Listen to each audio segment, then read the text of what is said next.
নমস্কার, আপনারা দেখছেন গ্রাউন্ড জিরো মিডিয়া। সম্প্রতি তৃণমূল কংগ্রেস একের পর এক ধাক্কা খাচ্ছে। আর সবচেয়ে বড় ধাক্কা যেটা এসেছে সেটা হলো তৃণমূলের 20 জন বিদ্রোহী সাংসদ একটি দলে যোগ দিচ্ছে, যেটির নাম হলো এনসিপিআই। এখন প্রশ্ন উঠছে, যে সাংসদরা এতদিন ধরে মমতা বন্দ্যোপাধ্যায়ের দলের মুখ ছিলেন, তারা হঠাৎ করে এই দলে যোগ দিলেন কেন? এটা কি শুধুই রাজনৈতিক বিদ্রোহ, নাকি এর পিছনে রয়েছে অন্য কোনো বড় কৌশল? আর এই পদক্ষেপ কি শেষ পর্যন্ত তৃণমূলের নাম ও প্রতীক নিয়েও বড় আইনি লড়াইয়ের সূচনা করতে চলেছে?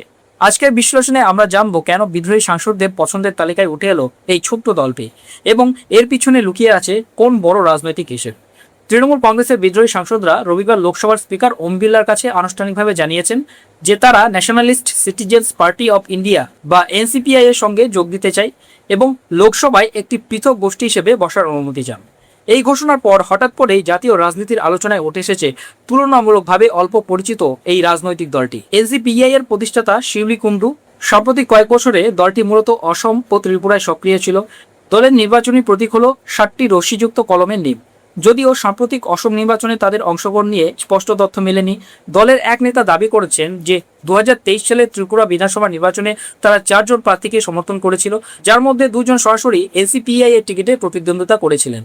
ত্রিপুরার কৈলাসহর কেন্দ্র থেকে জাহাঙ্গীর আলী এবং ধলাই জেলার চাওমানু কেন্দ্র থেকে বারজেদা এনসিপিআই এর প্রার্থী হিসেবে ভোটে লড়েছিলেন। তবে নির্বাচনী ফলাফলে দলটির সাফল্য ছিল অত্যন্ত সীমিত।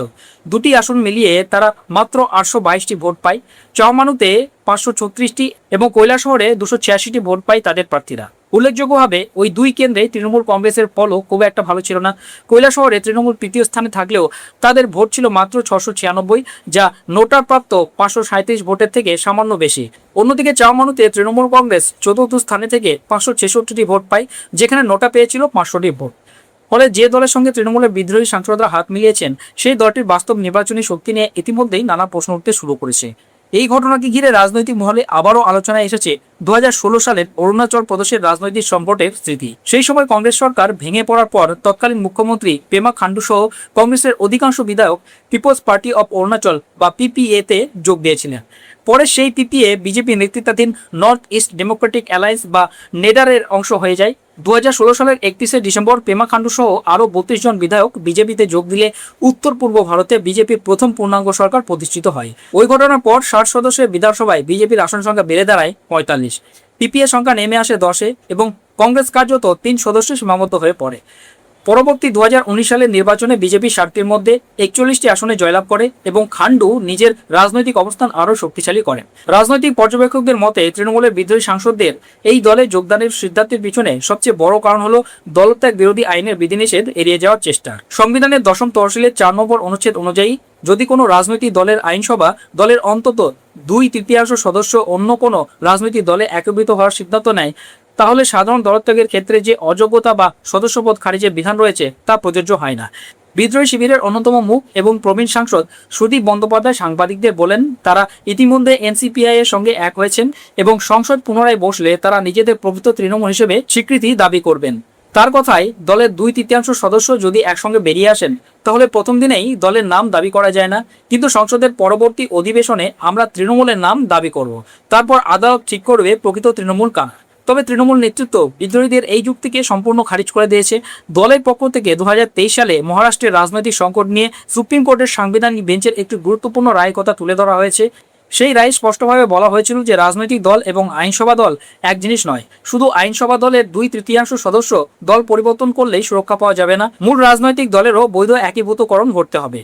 পশ্চিমবঙ্গ বিধানসভায় বিরোধী দলনেতা হিসেবে স্বীকৃত ঋতব্রত বন্দ্যোপাধ্যায় দাবি করেছেন যে বিদ্রোহী শিবির রাজনৈতিক দলটির নিয়ন্ত্রণ নিজেদের হাতে নেওয়ার প্রক্রিয়া শুরু করেছে, কিন্তু তৃণমূলের মতে শুধু সাংসদদের সংখ্যা দেখিয়ে দলের মালিকানা দাবি করা আইনি দিক থেকে যথেষ্ট নয়। লোকসভায় তৃণমূলের সংসদীয় দলের নেতা অভিষেক বন্দ্যোপাধ্যায় স্পিকার ওম বিড়লাকে লেখা একটি চিঠিতে বিষয়টি বিস্তারিতভাবে ব্যাখ্যা করেছেন। তিনি লিখেছেন, 91তম সংবিধান সংশোধনের পর দলত্যাগ থেকে আইনি সুরক্ষা পাওয়ার একমাত্র বৈধ পথ হল প্রকৃত অর্থে রাজনৈতিক দলের একীভূতকরণ। এর জন্য দুটি শর্ত একসঙ্গে পূরণ হওয়া জরুরি। প্রথমত, রাজনৈতিক দলের আনুষ্ঠানিক একীভূতকরণ এবং দ্বিতীয়ত আইনসভা দলের অন্তত 2/3 সদস্যের সেই সিদ্ধান্তে সম্মতি। অভিষেকের বক্তব্য, বর্তমানে যে দাবি করা হচ্ছে তা শুধুমাত্র দ্বিতীয় শর্ত পূরণের উপর নির্ভর করছে, কিন্তু মূল রাজনৈতিক দল তৃণমূল কংগ্রেসের কোনো একীভূতকরণ ঘটেনি। ফলে বিদ্রোহীদের দাবি আইনের চোখে গ্রহণযোগ্য নয়। তিনি আরও বলেন, সুপ্রিম কোর্টের রায় অনুযায়ী রাজনৈতিক দল সর্বোচ্চ কর্তৃত্বশালী সত্তা, আইনসভা দল নয়। দলের হুইপ ও সংসদীয় নেতৃত্ব নির্ধারণের ক্ষমতাও রাজনৈতিক দলের বিচ্ছিন্ন কোনো গোষ্ঠীর নয়। অভিষেক বন্দ্যোপাধ্যায় তার চিঠিতে আরও উল্লেখ করেন যে সুপ্রিম কোর্ট স্পষ্টভাবে বলেছে, কোনো রাজনৈতিক দলের একাধিক গোষ্ঠী নিজেদের প্রকৃত দল বলে দাবি করলে স্পিকারের দায়িত্ব হলো প্রাথমিকভাবে নির্ধারণ করা যে আসল রাজনৈতিক দল কোনটি। আদালতের দৃষ্টিতে আলাদা কোনো গোষ্ঠীকে স্বতন্ত্র রাজনৈতিক পরিচয় দেওয়ার সুযোগ নেই। তার দাবি, যদি কোনো সংসদ দলীয় নেতৃত্বের কর্তৃত্ব অস্বীকার করে, নিজস্ব হুইপ বা নেতা নিয়োগ করে অথবা দলের আনুষ্ঠানিক নির্দেশের বাইরে স্বাধীনভাবে কাজ করতে শুরু করে, তাহলে স্বেচ্ছায় দলত্যাগ হিসেবে গণ্য হতে পারে এবং দশম তহসিলের অধীনে অযোগ্যতার মুখে পড়তে পারে। সেই কারণে অভিষেক স্পিকারের কাছে অনুরোধ জানিয়েছেন যে লোকসভায় তৃণমূল কংগ্রেসকে একক রাজনৈতিক দল হিসেবেই বিবেচনা করা হোক এবং বিদ্রোহী গোষ্ঠীকে কোনো পৃথক স্বীকৃতি, সুবিধা বা মর্যাদা দেওয়ার আগে তৃণমূলের বক্তব্য শোনার সুযোগ দেওয়া হোক। এখন নজর স্পিকার ওম বিড়লার সিদ্ধান্ত এবং সম্ভাব্য আইনি লড়াইয়ের দিকে, কারণ এই বিরোধ শেষ পর্যন্ত আদালতের দ্বারাও পৌঁছাতে পারে এবং তৃণমূল কংগ্রেসের ভবিষ্যৎ রাজনৈতিক অবস্থান নির্ধারণে বড় ভূমিকা নিতে পারে। এই পুরো বিষয়ে আপনার মতামত কি? কমেন্ট বক্সে অবশ্যই জানান।